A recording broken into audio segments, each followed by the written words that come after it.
Public service commission के exam होते हैं तो they are very difficult in nature, और इनके लिए तैयारी करने के लिए जैसे सिलेबस भी इनका बहुत बड़ा होता है, इट्स वेरी लेंदी सिलेबस, तो उन चीज़ों को आप समझ के करें, अपना एटीट्यूड पॉजिटिव रखें। इमरान हमारे लड़के हैं जो है ये बहुत ही मेहनती और शुरू से ही मेहनत किए हैं, और इनकी परीक्षा जो फल आया है इसको लेकर के घर में बहुत खुशी का माहौल है। इमरान के इस रिज़ल्ट के बाद में घर में सभी लोग बहुत खुश हैं। उन्होंने जितना मेहनत किया, बहुत स्ट्रगल किए हैं और बहुत मेहनत की, इतने दिनों तक घर से बाहर रह करके। एग्ज़ाम इज़ वेरी लेंदी, तो इसमें सक्सेस फर्स्ट अटेम्प्ट में पाना मुश्किल है बहुत, बट ऐसा नहीं है कि फर्स्ट अटेम्प्ट में सक्सेस नहीं मिलती है, बट लोग सक्सेसफुल होते हैं, वही लोग सक्सेसफुल होते हैं जो अपनी फेलियर से सीखते हैं और आगे बढ़ते हैं। तो मैं यही कहना चाहूँगा कि आप अपनी फेलियर से सीखें और निराश ना हो, पॉजिटिव एटीट्यूड रखें, और जो आपसे आगे सीनियर्स हैं उनसे भी पूछते रहें, गाइडेंस लेते रहें। इस वक्त जनपद गाज़ीपुर के मोहम्मदाबाद तहसील में मौजूद हूँ।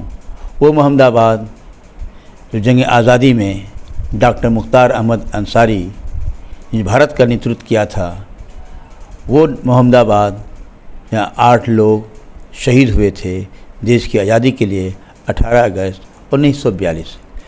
इसी धरती का एक युवा मोहम्मद इमरान, जिन्होंने यूनियन पब्लिक सर्विस कमीशन में कामयाबी हासिल की है, कामयाबी हासिल करने पे पूरा मोहम्मदाबाद इन्हें मुबारकबाद दे रहा है।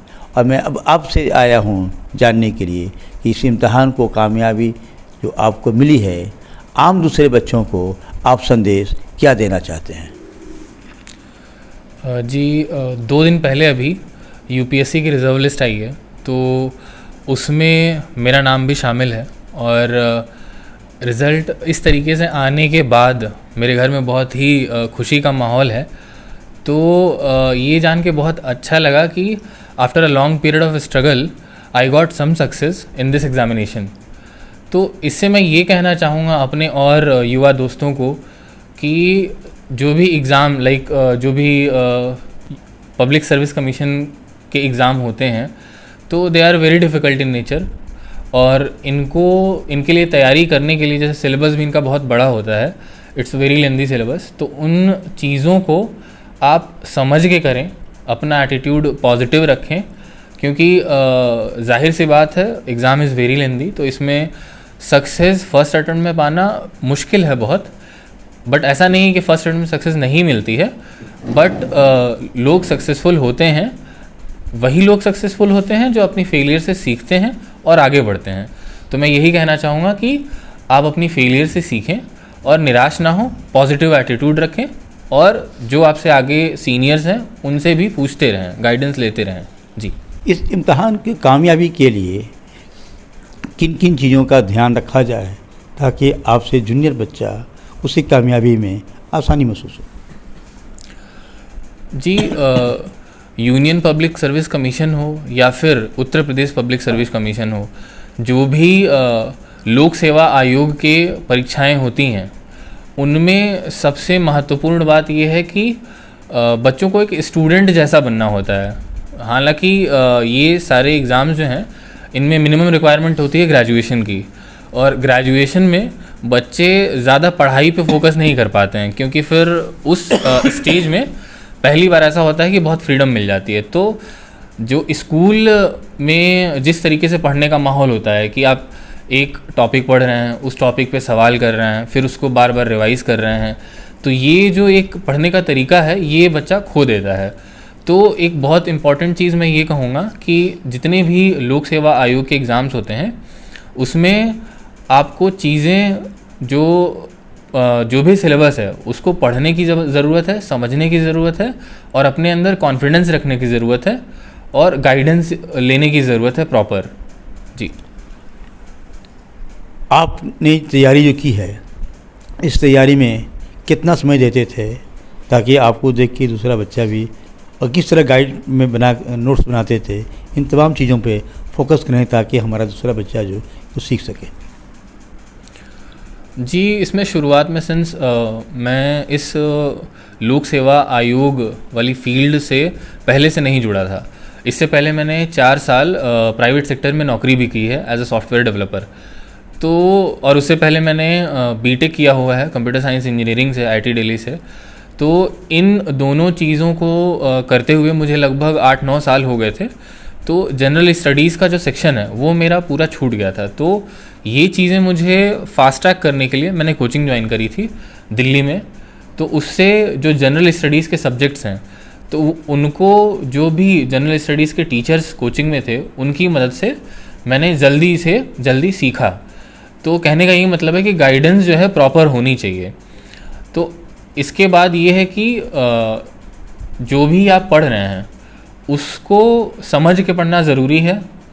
उसके बाद इसमें घंटे देखना जो है, घंटे मतलब आप अपनी पढ़ाई को घंटे में न नापें।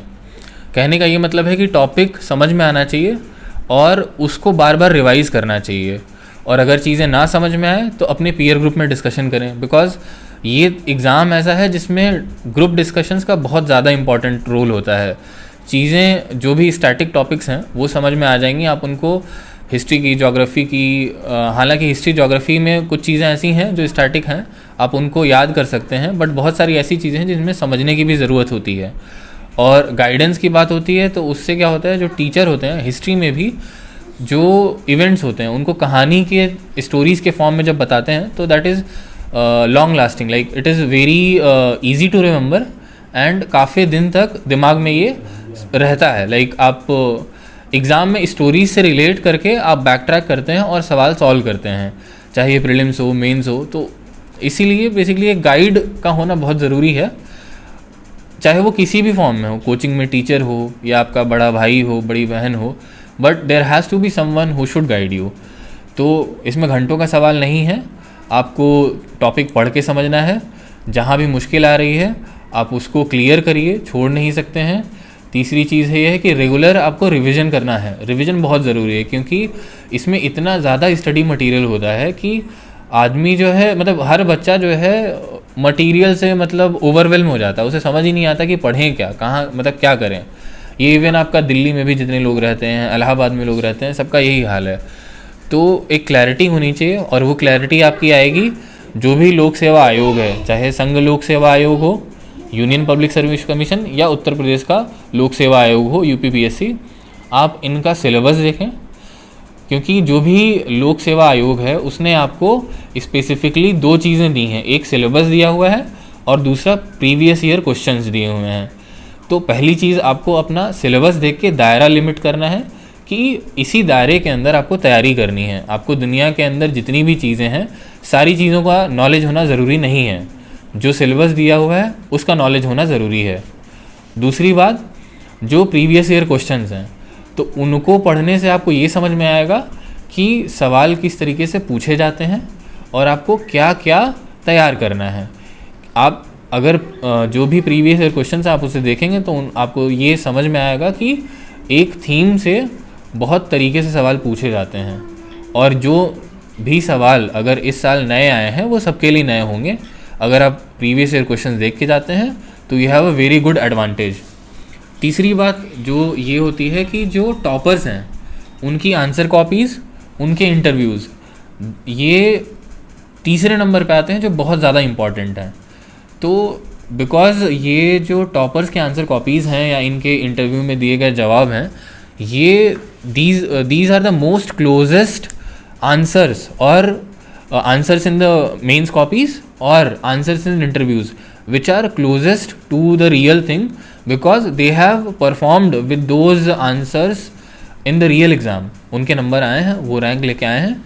तो आप ज़्यादा से ज़्यादा सिलेबस से सीखिए, प्रीवियस ईयर क्वेश्चन से सीखिए और टॉपर्स के जवाब से सीखिए, उनके आंसर कॉपी से सीखिए। जी नहीं, मैं ये जानना चाहता हूँ आपसे कि जो बच्चे क्लास 9 से ख़ासतौर पे 10th 11th 12th ग्रेजुएशन तक, जी, ये बच्चे किस तरह प्रिपेयर करें ताकि अभी जो तकलीफ़ आपको झेलनी पड़ी है इन बच्चों को झेलनी नहीं पड़े। इसलिए मैं जानना चाहता हूं आपसे कि इन बच्चों को जो बच्चे छोटे हैं कैसी तैयारी करके रखें ताकि उन्हें आसानी हो। जी ये सवाल बहुत आपका इम्पॉर्टेंट है। बिकॉज जब फर्स्ट टाइम मैं दिल्ली में क्लास करने गया था, कोचिंग करने गया था फॉर यूपीएससी सिविल सर्विसेज, तो मैंने वहाँ देखा था कि जो बच्चे वहाँ ग्रेजुएशन में फ़र्स्ट ईयर में हैं तो वो फर्स्ट ईयर में ही आ जाते हैं, जबकि मैं ग्रेजुएशन के 4 या 5 साल बाद गया था।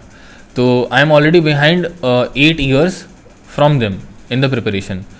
तो यहाँ पे अर्ली गोल सेटिंग बहुत इंपॉर्टेंट होता है।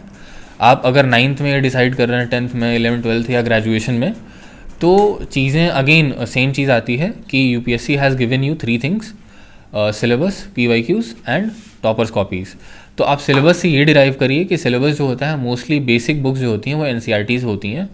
तो आप 9th 10th में जो भी एनसीईआरटीज़ हैं, 9th 10th की, हिस्ट्री की, ज्योग्राफी की, इकॉनमी आपका होता है, बेसिक होता है, फिर सोशल साइंस है वहाँ पे, फिर पॉलिटी की बुक है एक, और 11th 12th में यही सब्जेक्ट्स आपके ब्रॉड हो जाते हैं। तो ये जो अंडरस्टैंडिंग वाली चीज़ मैं लास्ट आंसर में बोल रहा था, that is very much related to class 9, 10th and 11th 12th की एनसीईआरटी बुक्स।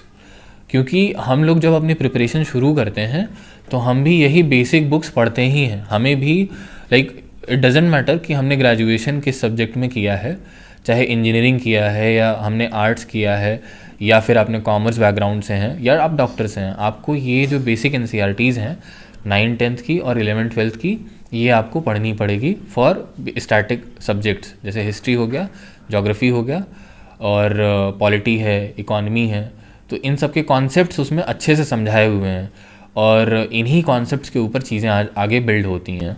जी।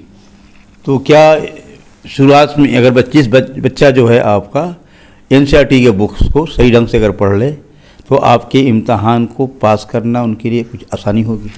जी, बहुत आसानी होगी, क्योंकि मैंने जब प्रिपरेशन शुरू करी थी तो मुझे दोनों चीज़ें मैनेज करके चलनी पड़ रही थी। एक कोचिंग की जो क्लासेस होती थी वो भी, और दूसरा जो बेसिक एनसीईआरटीज़ मुझे पढ़ना होता था वो भी। तो दोनों में मेरा टाइम जगल करना पड़ता था मुझे। तो अगर आप 9, 10th, 11th 12th में ही अपनी बेसिक एनसीईआरटीज़ ख़त्म कर लेते हैं और ग्रेजुएशन में उनके शॉर्ट नोट्स बना लेते हैं, या फिर अगर आप इतने कॉन्फिडेंट हो गए हैं कि आप एनसीईआरटीज़ अच्छे से ख़त्म कर चुके हैं, कॉन्सेप्ट समझ में आ रहे हैं, तो उनके मार्केट में बेसिकली MCQs भी अवेलेबल हैं, मल्टीपल चॉइस क्वेश्चन जो होते हैं। तो NCERT based UPSC relevant MCQs available है मार्केट में, आप वो सॉल्व कर लीजिए। इतना कॉन्फिडेंट हो गए हैं कि आपके जो एनसीईआरटी के सवाल हैं वो अच्छे हो गए हैं, अच्छे से आप समझ गए हैं और आपको उसमें प्रॉब्लम्स नहीं हो रही हैं, देन आप और सब्जेक्ट में डीप डाइव इन कर सकते हैं। वो आप ग्रेजुएशन में कर सकते हैं। और इसके साथ साथ जब भी आप ग्रेजुएशन में एंटर कर रहे हैं and you have the aim of UPSC और यूपीपीसीएस, तो आपको उसके साथ साथ न्यूज़पेपर पढ़ना बहुत ज़रूरी है। तो उन न्यूज़पेपर से आपकी विचारधारा जो होती है वो बनती है अच्छी। तो ये चीज़ क्लियर, बेसिकली ये parallel process and it's a long process. तो एनसीईआरटी पढ़ने से और न्यूज़पेपर पढ़ने से आपको आसानी होगी एंड ये चीज़ें ईजिली अवेलेबल है मार्केट में। जी, देखा आपने, अभी आपने किस तरह बच्चे तैयार करेंगे अपने आइंदा इम्तहानात के लिए। अब मैं आपके वालिद मोहतरम से जानना चाहता हूं कि इस खुशी के मौके पे आप क्या महसूस कर रहे हैं और आम तौर पे दूसरे गार्जियनों को आप क्या संदेश देना चाहते हैं? नाम बताइए। मोहम्मद नसीरुद्दीन जी। इमरान हमारे लड़के हैं जो है ये बहुत ही मेहनती और शुरू से ही मेहनत किए हैं और इनकी परीक्षा जो फल आया है इसको लेकर के घर में बहुत खुशी का माहौल है। और इनकी अम्मी आज की डेट में नहीं है और वो होती तो बहुत और ज़्यादा खुशी परिवार को मिलती और वो भी बहुत ज़्यादा खुश होती। जी। तो आम तौर पे दूसरे बच्चों को, दूसरे गार्जियनों को आप संदेश क्या देना चाहते हैं कि किसी की मां न भी रहे तो क्या बच्चा कितना स्ट्रगल कर सकता है, इस तरह की बातें बताएं कुछ। अब उसमें तो बहुत ये बच्चे लोगों को और मेहनत से ही पढ़ाई करना है। गार्जियन को भी सोचना है कि बच्चे जो है मेहनत से पढ़ें, उनकी सुविधाओं का ख्याल करें, उनकी पढ़ाई की तरफ ज़्यादा ध्यान दें। गार्जियन लोग जो है, माँ बाप जो हैं, अच्छे स्कूल में दाखिला करावें जो है उनकी, और बच्चे को हमेशा प्रोत्साहित करते रहना चाहिए। बच्चा कहीं गलती भी कर रहा है तो भी उसको जो है बहुत उस ढंग से डांटे कि बच्चे और अधिक ज़्यादा मेहनत करें जो है। देखिए, इस खुशी के मौके पे इनकी वालदा नहीं हैं, लेकिन इनकी बड़ी भाभी हैं। इनका बहुत बड़ा रोल रहा है और हमेशा आपने इन्हें, इमरान को छोटा भाई समझ कर करके कैसे परवरिश किया है। मैं खुद इस खुशी के मौके पे, मैं खुद ये सॉफ्टवेयर इंजीनियर हैं, मैं आपसे खुद जानना चाहता हूँ कि आप बताएं मुझे कि आप क्या महसूस कर रही हैं और किस ढंग से आप परवरिश कर आपने किया, कितना बड़ा सफलता आपने दिलाई है एक भाभी होते हुए। मैं आपसे जानना चाहता हूँ, अपना नाम बताएं आप। मेरा नाम पाकिज़ा है, मैं इमरान की भाभी हूँ और इमरान के इस रिज़ल्ट के बाद में घर में सभी लोग बहुत खुश हैं। उन्होंने जितना मेहनत किया, बहुत स्ट्रगल किए हैं और बहुत मेहनत की, इतने दिनों तक घर से बाहर रह करके, मतलब घर में आना जाना इतना कम हो गया था, वहाँ अकेले रहते थे और बहुत मेहनत किए, लेकिन आज उनके मेहनत का पूरा फल मिला है और उसकी वजह से हम सब लोग बहुत खुश हैं।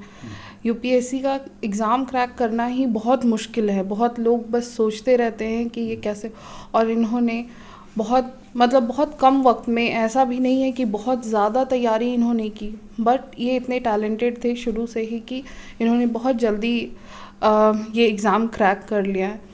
जब इनका यूपीपीसीएस भी हुआ था उस वक्त भी हमें बहुत खुशी थी, और अब जब यूपीएससी का हो गया है तो हमारी खुशी तो और ज़्यादा डबल हो गई है।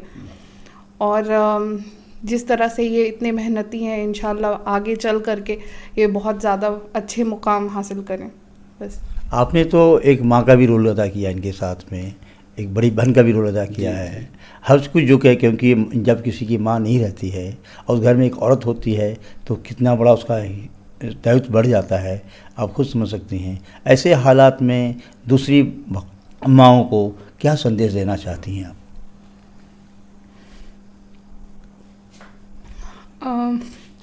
अम्मी का जगह तो कोई नहीं ले सकता है,